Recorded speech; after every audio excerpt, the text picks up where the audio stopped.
"Nobody fires until I say so," Colonel Daniel Mercer warned, but Rachel Morgan was already watching something no one else had noticed. Laughter rolled across the Ironwood training range as the slender female recruit stood at the firing line with one hand extended toward the rifle on Sergeant Travis Boone's table. Morning wind pushed dust across the packed ground and snapped the red range flags above a row of steel targets 75 yards away. Ryan Keller glanced at the other recruits and lifted an imaginary rifle against his shoulder. "Careful, Morgan. That thing might be heavier than your grooming brush." The laughter grew louder. Rachel did not answer. Her eyes remained fixed beyond the targets, where a cable beneath the moving track trembled in short, uneven pulses.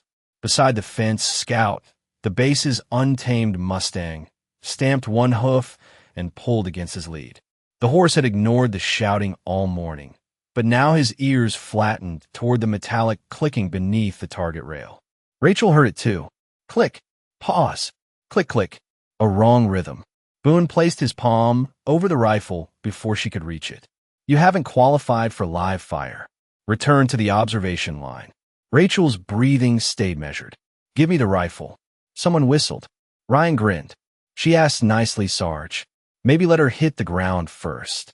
Colonel Mercer watched from the shaded command platform, his expression unreadable. He had seen nervous recruits, arrogant recruits, and recruits who mistook confidence for competence.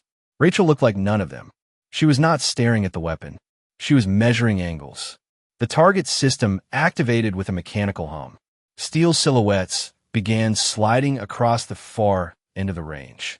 The trembling cable snapped loose from its guide, and a heavy support frame tilted toward the side lane where Ryan had stepped forward to retrieve a dropped magazine. Scout pulled back sharply, but his lead had twisted around the fence post. Voices rose. Boone turned toward the control panel. Rachel moved. She took the rifle from the table, settled it against her shoulder, and drew one quiet breath. No panique. No wasted motion. The sights passed over the targets and stopped on a locking pin no wider than a quarter, nearly 90 yards away. Mercer stepped forward. For one impossible second, he recognized the geometry of what she was about to do. "Hold fire," he shouted. The rifle cracked once. The locking pin released.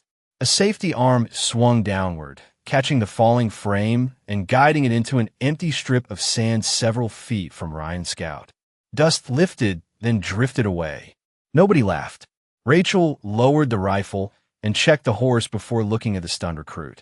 Colonel Mercer walked onto the range, studied the tiny mark on the distant pin, and went pale.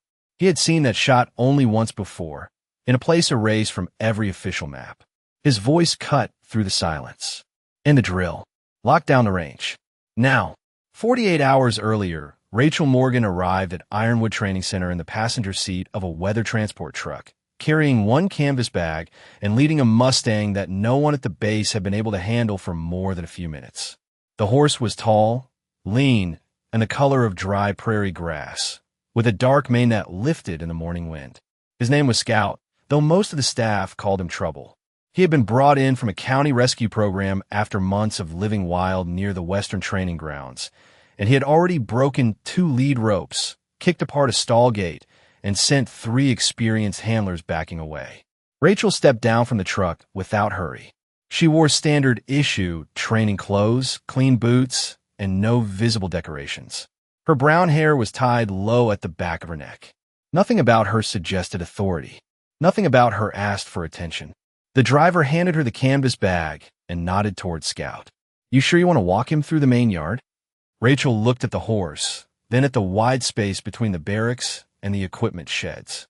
"He does better when he can see where he is going." The driver gave a doubtful laugh. "He does not do better anywhere."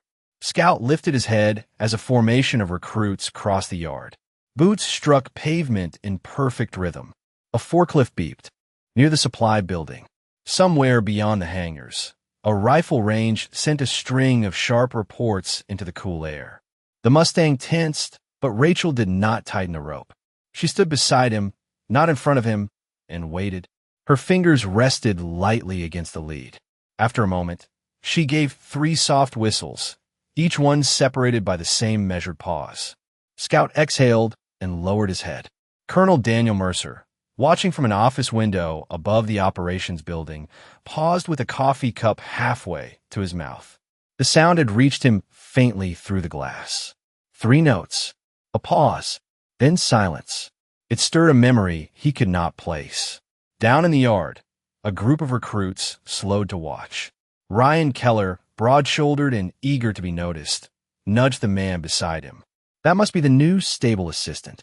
Rachel heard him, but kept walking. Sergeant Travis Boone came out of the administration office holding a clipboard. He looked at Rachel, then at Scout, then back at the almost empty personnel file in his hand. Morgan, Rachel. No recent qualification records. No active unit history. No specialty listed. That is correct, Rachel said. Boone frowned. You requested combat training. Yes, Sergeant. His eyes moved to the Mustang. And you brought a horse. Rachel looked at Scout as the animal quietly matched her breathing. He was assigned to Ironwood. I was asked to deliver him. Boone studied her slender frame and the calm expression that did not change under his stare. You will start with support duty until we decide where you belong. Rachel gave a single nod. Ryan smiled from across the yard. Looks like the stable girl found her unit. A few recruits laughed. Rachel did not look at them. She had already noticed the range flags moving against the wind. By sunrise the next morning, Rachel had already cleaned Scout's stall, checked the worn leather on his halter, and moved every loose tool away from the aisle before the stable crew arrived. She worked without wasting motion. Each brush returned to the same hook. Each latch was tested twice.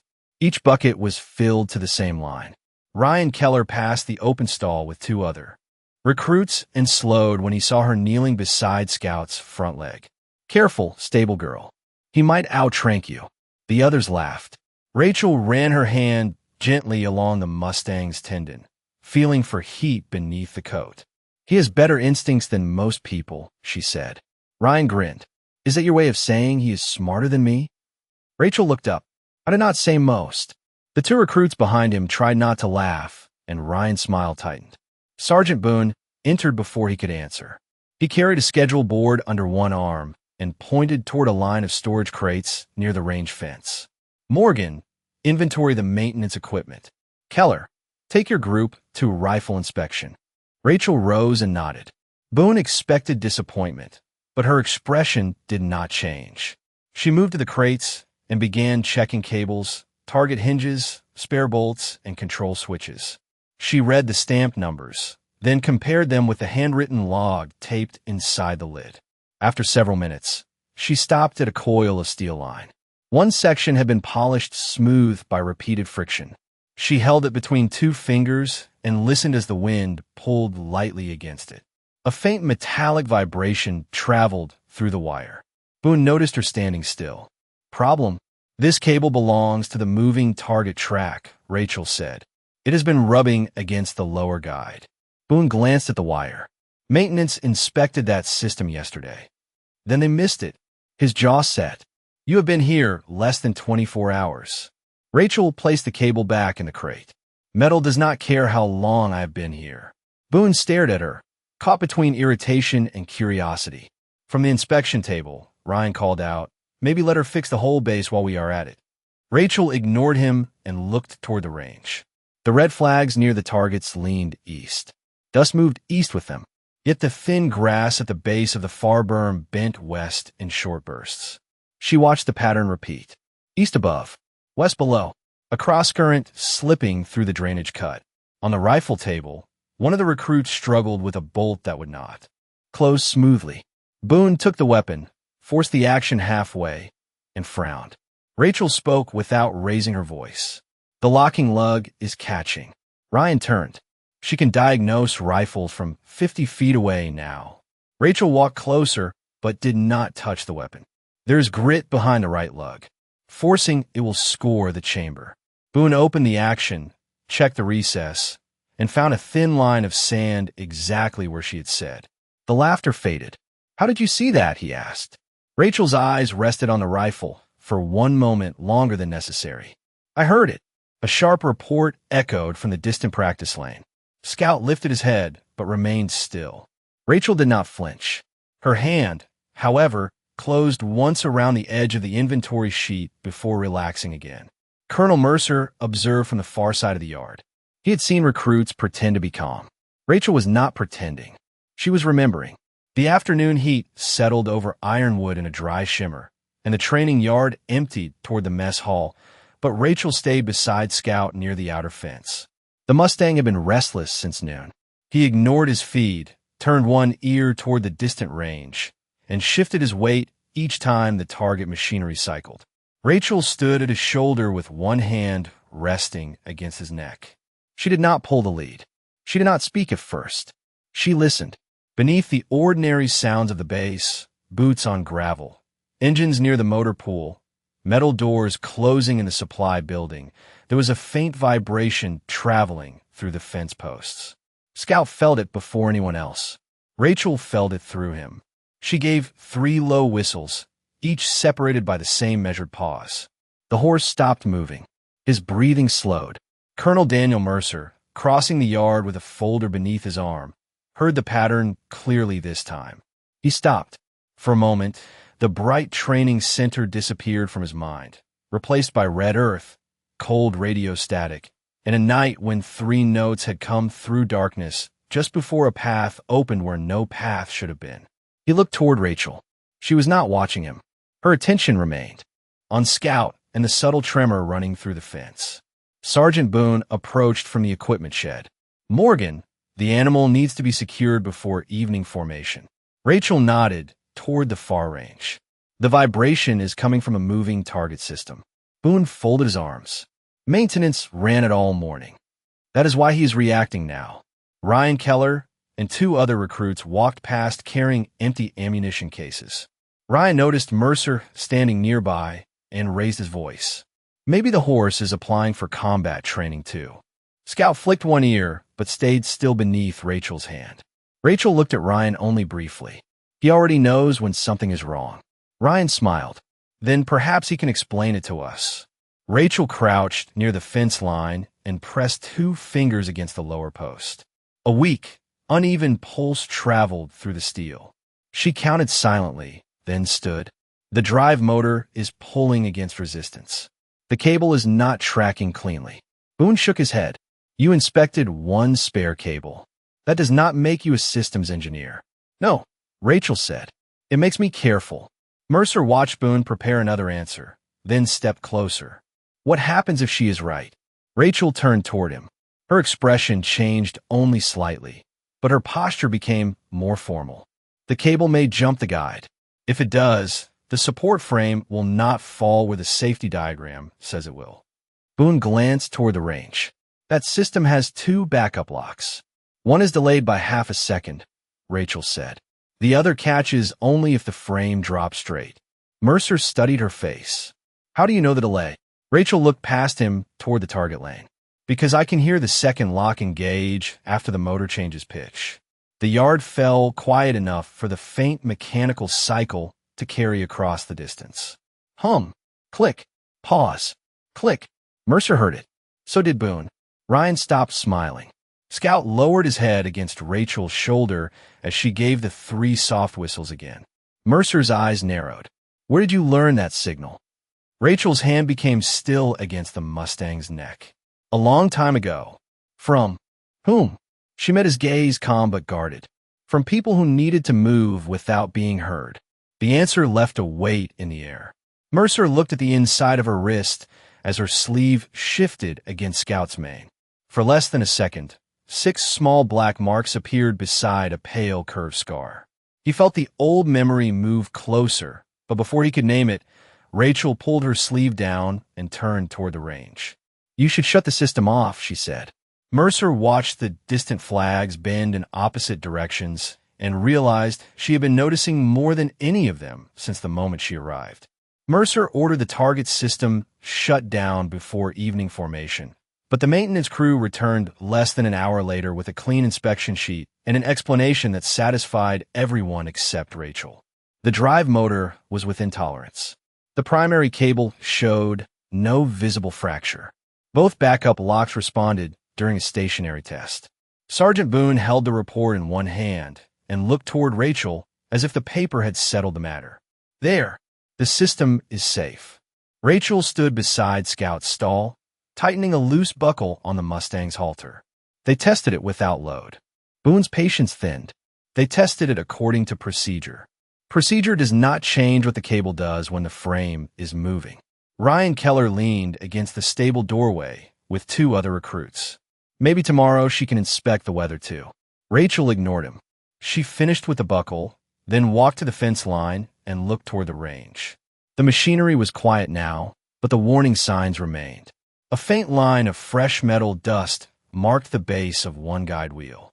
The lower track sat slightly uneven beneath the left support. The eastern range flag moved steadily, while the grass near the drainage channel continued to bend in the opposite direction. 3 separate details.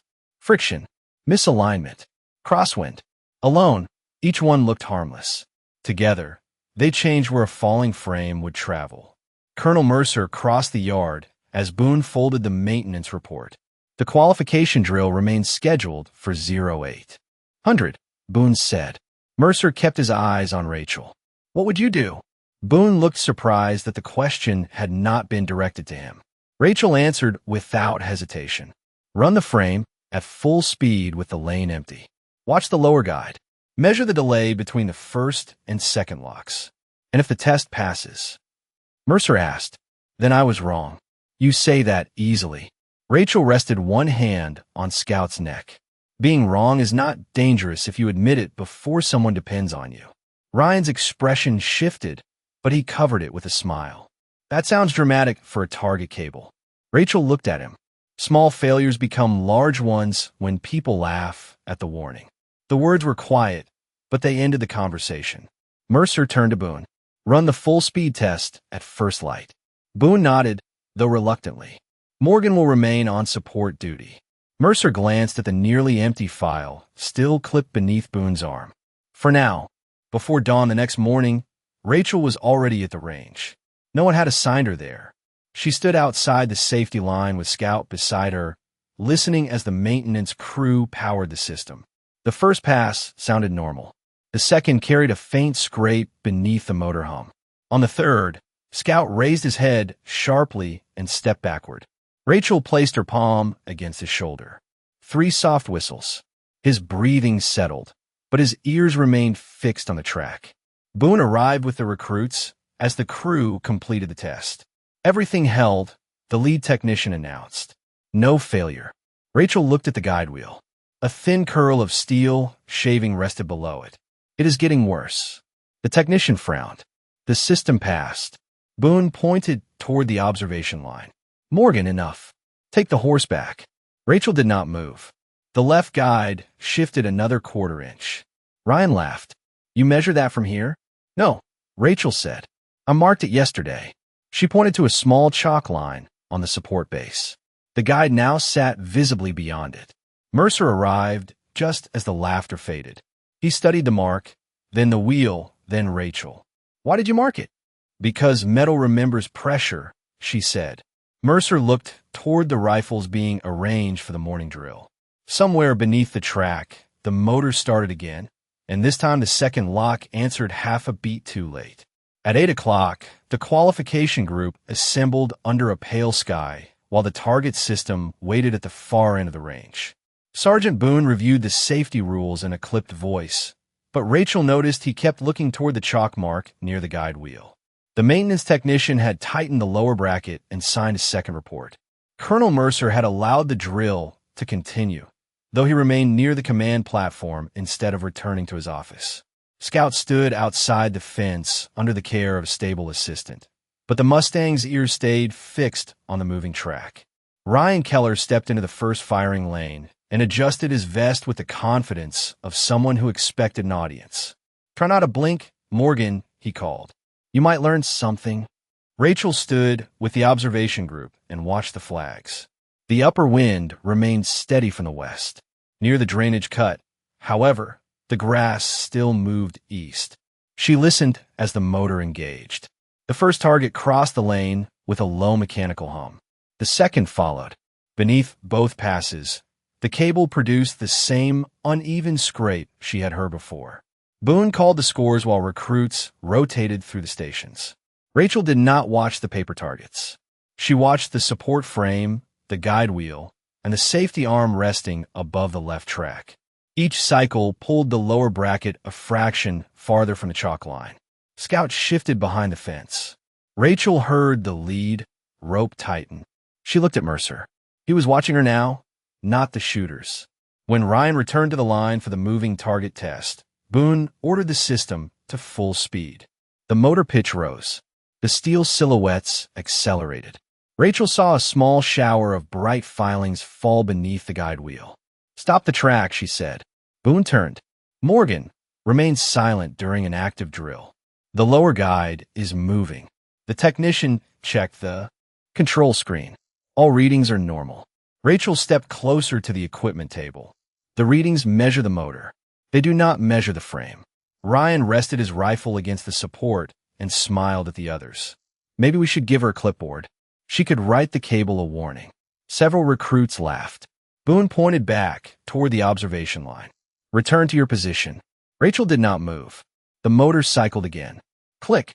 Pause. Click. The second lock was later than before. Scout struck the ground once with his hoof. Rachel's eyes moved from the horse to the narrow locking pin beside the safety arm. The angle was difficult, but not impossible. She looked at the rifles arranged on the table. "Give me one." The range went quiet for half a second. Then Ryan laughed loudly. "You have not even qualified." Another recruit asked, "What are you planning to shoot? The maintenance report?" Boone placed one hand over the nearest rifle. "You are not authorized for live fire." Rachel kept her voice level. "I'm not asking to join the drill." "Then what are you asking?" Boone said. The target frame shuddered during its return pass. Rachel watched the locking pin vibrate inside its housing. "I'm asking for a way to stop it before the system fails." Ryan shook his head. "One shot will not fix a machine." Rachel met his eyes. "Not the machine." Mercer came down from the platform, his attention fixed on the distant safety arm. "What would you aim for?" he asked. Rachel pointed beyond the targets. "The secondary release pin.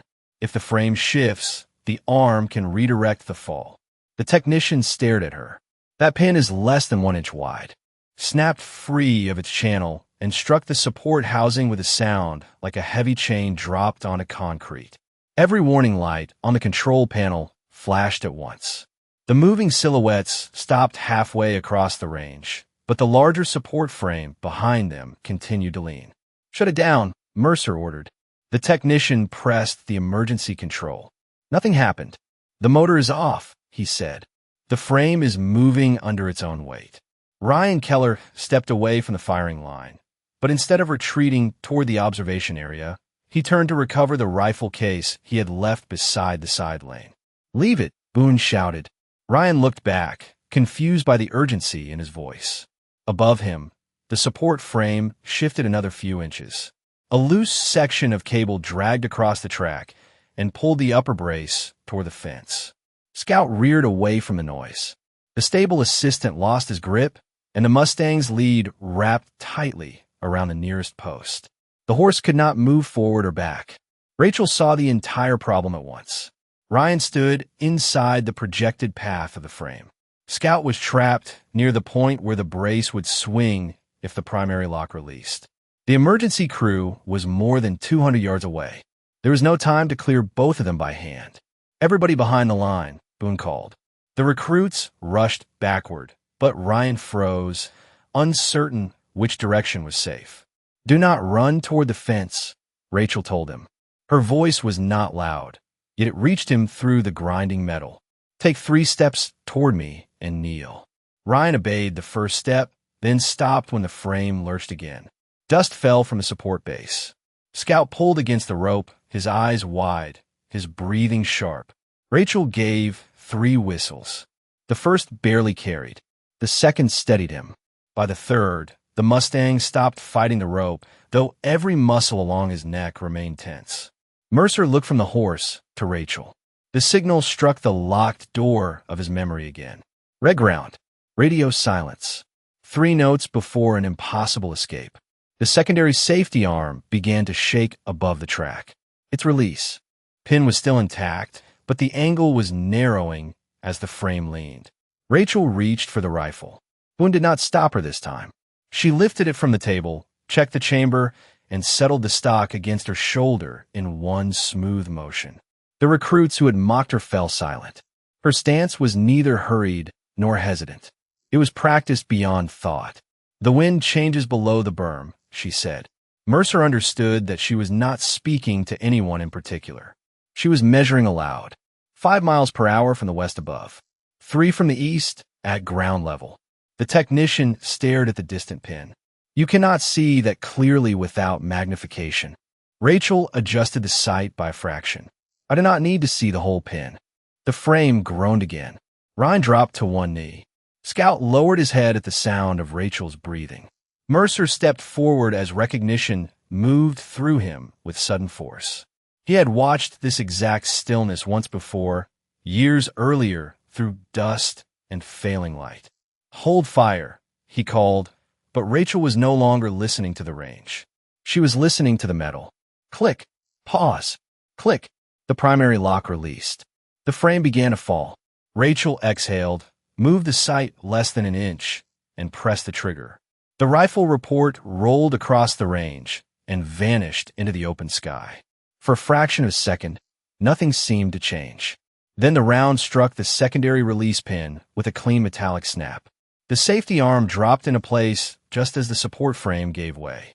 Instead of swinging toward the side lane, the frame shifted against the new angle, slid along the guide, and settled into the empty sand beyond Ryan Keller. A cloud of dust lifted around the steel structure, but the lane remained clear. Scout jerked once against the rope, then stood still beneath the fading echo. Ryan stayed on one knee, staring at the space where the frame would have crossed. Rachel lowered the rifle without celebration. She placed the safety on, kept the muzzle pointed toward the ground, and moved immediately toward the fence. "Do not stand yet," she told Ryan. "Let the cable finish settling." He nodded before realizing he had obeyed her without question. Sergeant Boone stepped toward the fallen structure, but Colonel Mercer raised one hand. "Nobody crosses the line." His voice carried a force that silenced every remaining sound. He walked to the edge of the range and studied the distant safety arm. The release pin was almost invisible from where he stood. Its exposed surface was smaller than a quarter. The shot had not merely struck it. The round had touched the exact lower edge needed to force the arm downward without damaging the hinge. The technician stared through a spotting scope, then slowly pulled away. "That angle should not have worked," he said. Mercer did not look at him. It worked because she accounted for the lower crosswind. Boone turned toward Rachel. "You calculated 2 wind directions while the frame was moving."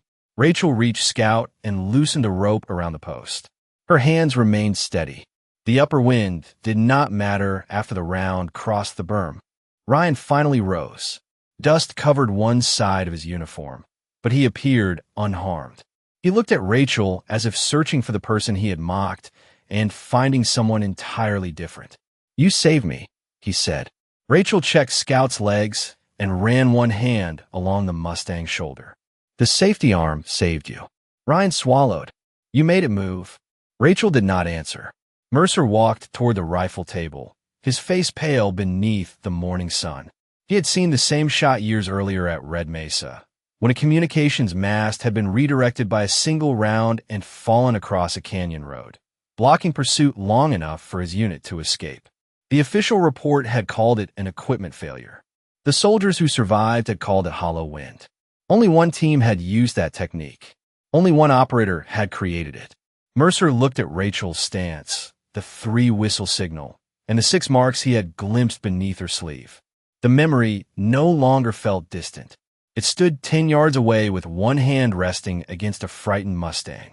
"Sergeant Boone," Mercer said, in the drill. Boone blinked. "Sir, the remaining recruits have not completed qualification. The drill is over." Mercer's gaze never left Rachel. "Lock down the range. Secure every weapon. Nobody leaves until I give permission." The recruits exchanged uneasy looks. Ryan's earlier laughter seemed impossible now, as if it belonged to another morning. Boone followed Mercer's line of sight. "Colonel, who is she?" Mercer took one slow step toward Rachel. "That is what I intend to find out." Rachel turned from Scout and met his eyes. There was no pride in her expression, only the tired recognition of someone who knew a buried door had finally opened. Mercer stopped a few feet away. "Where did you learn Hollow Wind?" Rachel's face remained calm, but her fingers tightened slightly around the lead rope. "I did not learn it." The range went completely still. "I named it." The words moved across the range more quietly than the rifle report, but they carried farther. Colonel Mercer studied Rachel as though the years between Red Mesa and Ironwood had collapsed into a single breath. Sergeant Boone looked from the distant safety arm to the woman holding Scout's lead and seemed unable to decide which fact disturbed him more, the shot she had made or the certainty with which she had named it. Ryan Keller stood several yards away, silent for the first time since Rachel arrived. Mercer stepped closer. Hollow Wind was never included in any training manual. Rachel kept her gaze on him. "It was not meant to be. Only one reconnaissance team used it." "Then you already know the answer." Mercer's jaw tightened. "Black Viper 12. The name changed the air." Boone's shoulders straightened. The technician lowered the spotting scope.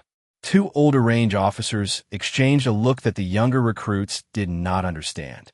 Black Viper 12 had never appeared in public records, but fragments of its reputation had survived in stories told after midnight by soldiers who had learned not to ask for details.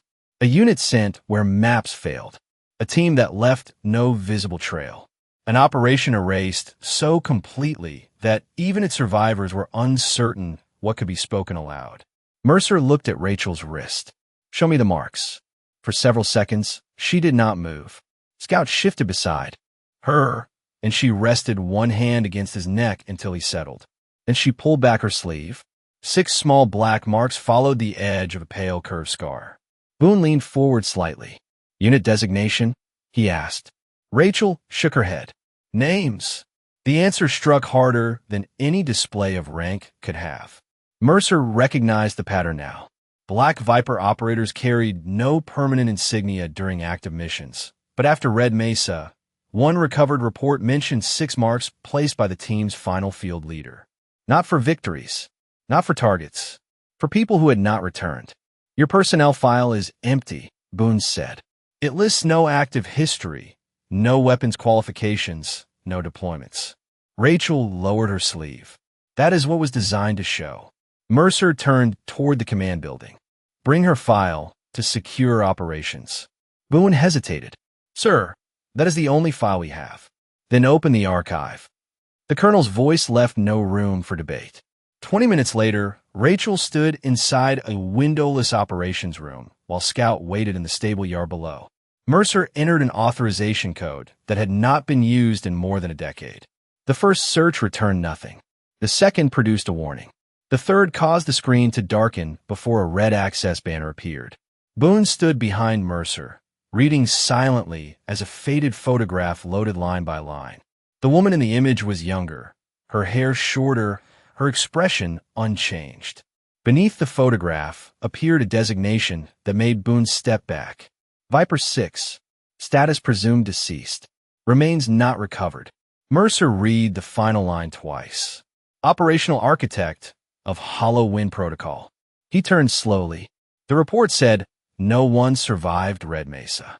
Rachel looked through the narrow window toward the stable, where Scout stood facing the building as if waiting for her.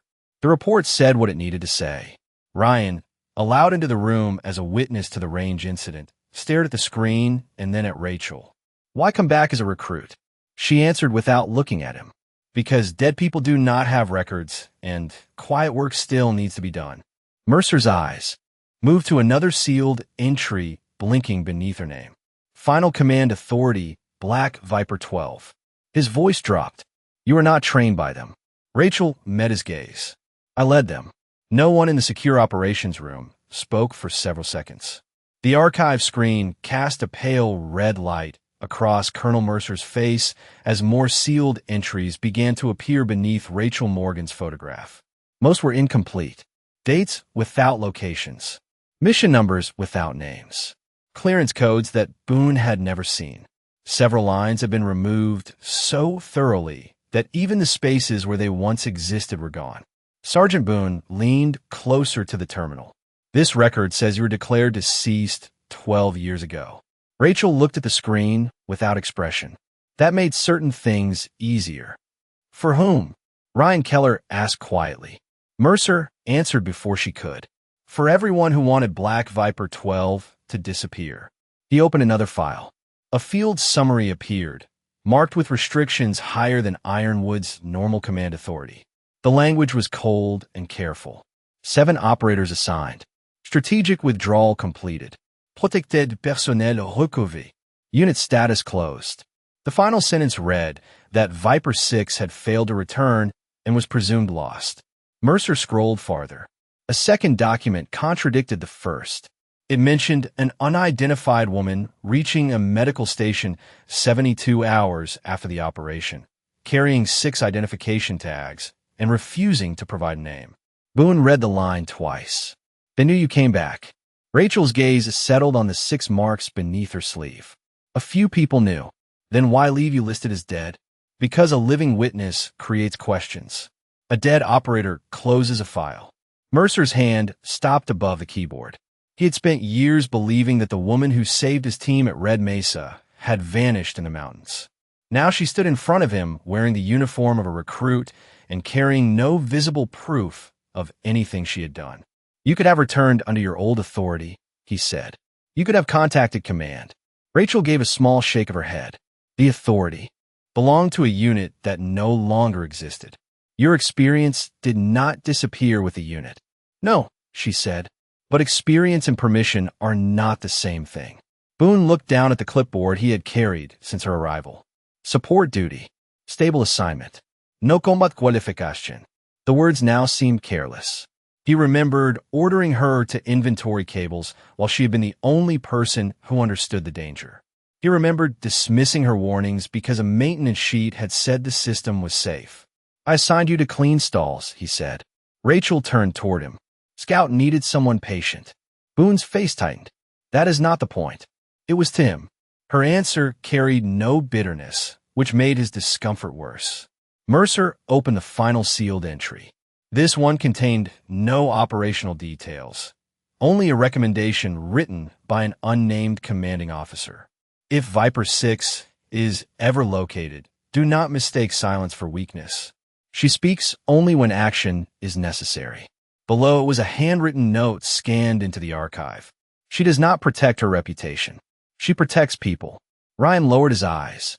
On the range, Rachel had saved him without hesitation after he had spent 2 days mocking her. She had not demanded an apology. She had not even mentioned the laughter. Mercer closed the file and looked through the narrow window toward Scout.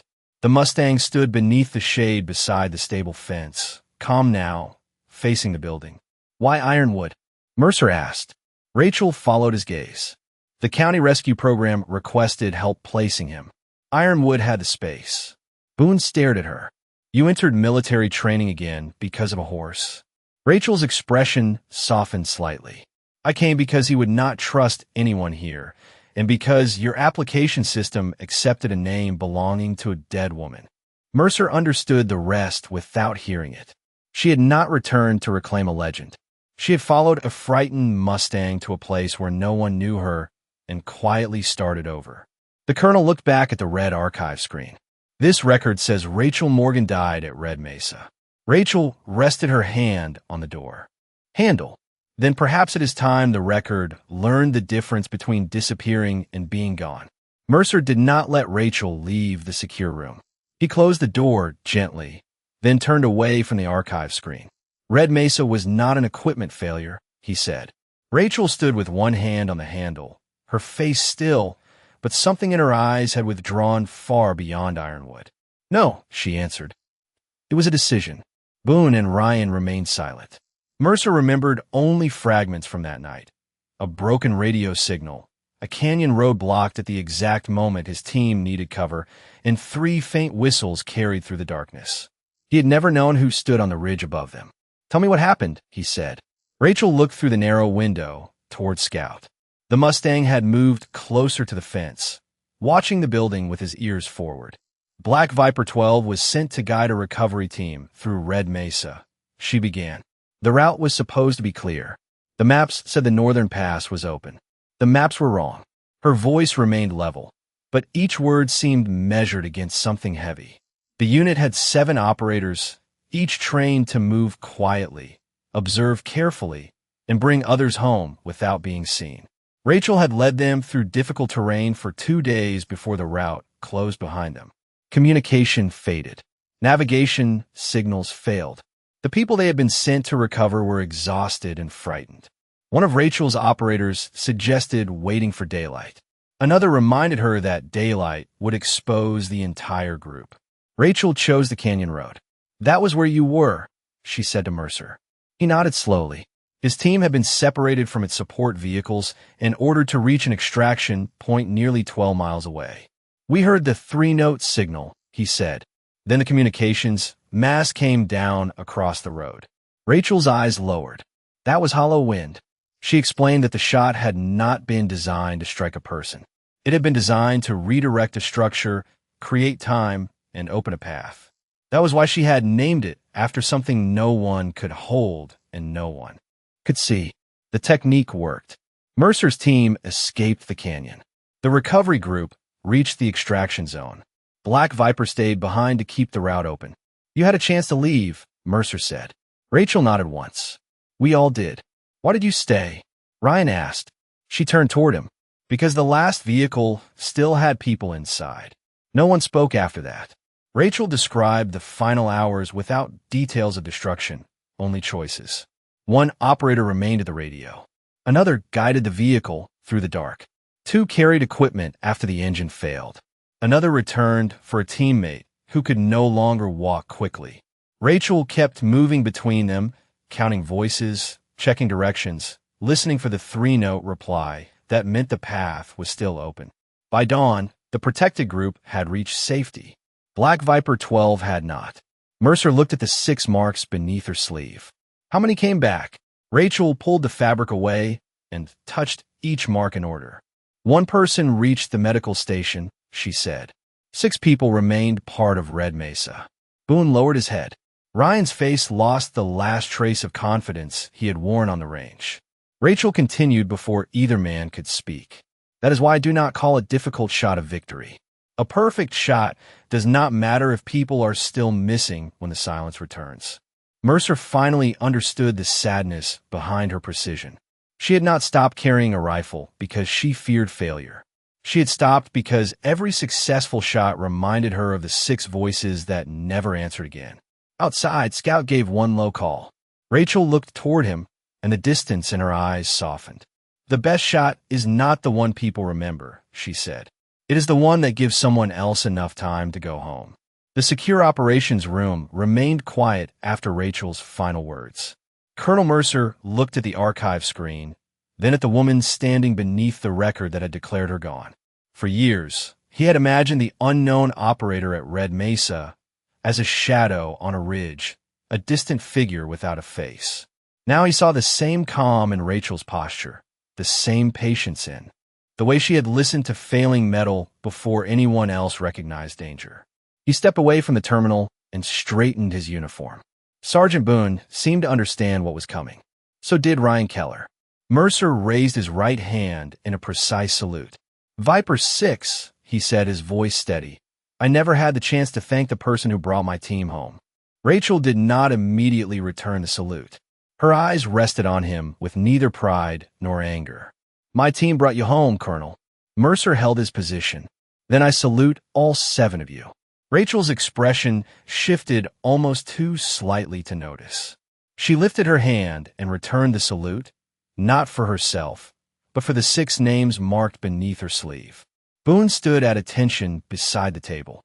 Ryan followed a second later, his movements less polished but completely sincere. When Rachel lowered her hand, Mercer did the same. The room felt different. Nothing about her clothing had changed. No new insignia appeared on her shoulders. Yet the empty uniform that had made her invisible now seemed unable to contain the weight of what everyone knew. Boone placed Rachel's support assignment on the table. "I judged you by a blank file," he said. Then I ignored your warning because a signed inspection report felt easier to trust. Rachel looked at him. You trusted the process you were given. I trusted it after the evidence changed. Boone shook his head. That was my failure. Rachel did not excuse him, but she did not punish him either. Then remember it the next time the quietest person in the room notices something first. Ryan stepped forward. His confidence had vanished, leaving only honesty. I laughed at you from the moment you arrived. You still helped me when the frame failed. Rachel glanced through the window toward Scout. Responsibility does not disappear because someone has been unkind. Ryan lowered his eyes. I am sorry. Do better than sorry, she said. Learn why you were wrong. Mercer turned the archive screen away from the room. Your former authority can be reviewed. Your status can be corrected. Ironwood can restore your qualifications and your rank. Rachel shook her head. I did not come here to recover a title. What did you come for? Boone asked. To help Scout trust people again. To train without pretending the past never happened. To find out whether I could stand on a range and hear a rifle without counting voices that were no longer there. No one offered an easy answer. Mercer looked at the weapon qualification schedule in Boone's hand. Then what happens now? Rachel opened the door. Sunlight from the yard stretched across the floor, and Scout lifted his head beyond the stable fence. Now you repair the track properly. Ryan repeats the safety course. Sergeant Boone teaches the recruits that reports support judgment, but never replace it. Ryan nodded immediately. Boone almost smiled. And you? Rachel stepped into the light. I continue as a recruit. Mercer followed her to the doorway. Outside, the training group had gathered at a distance, waiting in silence. Rachel looked at them, then at the empty range. Do not respect me because of one shot, she said. Respect the responsibility that came before it. Skill without purpose is only noise. No one laughed. For the first time since Rachel Morgan arrived at Ironwood, every person on the yard listened before deciding who she was. The next morning, Ironwood woke beneath a clear western sky and the sound of tools instead of gunfire. The damaged target track had been taken apart before sunrise. New guide wheels rested beside the lane. The worn cable lay coiled on a maintenance cart, and every safety lock was being tested under full load. Sergeant Boone stood with the technicians, checking each measurement himself. He no longer treated the inspection sheet as the final word. He listened to the machinery, watched the frame move, and asked what could fail before asking whether the system had passed. Ryan Keller arrived early for the safety course without being ordered twice. He carried no jokes with him. When Rachel crossed the yard in standard training clothes, he stepped aside and gave her room to pass. Good morning, Morgan, he said. There was no mockery in his voice. Rachel nodded. Good morning, Keller. She continued toward the stable, where Scout waited at the gate. The Mustang lifted his head when he saw her, but he did not pull against the rope. Rachel opened the latch and walked beside him into the training yard. She used no force. 3 quiet whistles moved through the cool air, and Scout followed as though the space between them contained an invisible line. Colonel Mercer watched from the command building. A sealed folder rested on his desk, containing the corrected status request for Rachel Morgan. He had completed every form required to restore her identity, but he had left the ranks section blank. Rachel had asked for no title, and he had finally understood that respect did not always need to be attached to one. At the edge of the range, the recruits gathered for morning instruction. Boone placed a rifle on the table and looked toward Rachel. Morgan, you are assigned to the first qualification lane. A few heads turned. No one laughed. Rachel studied the repaired track, the new cable, and the flags moving together in the same direction. Then she looked at Scout, who stood calmly beside the fence. The system is ready, she said. Boone nodded. So is the rifle. Rachel approached the table, but did not pick it up.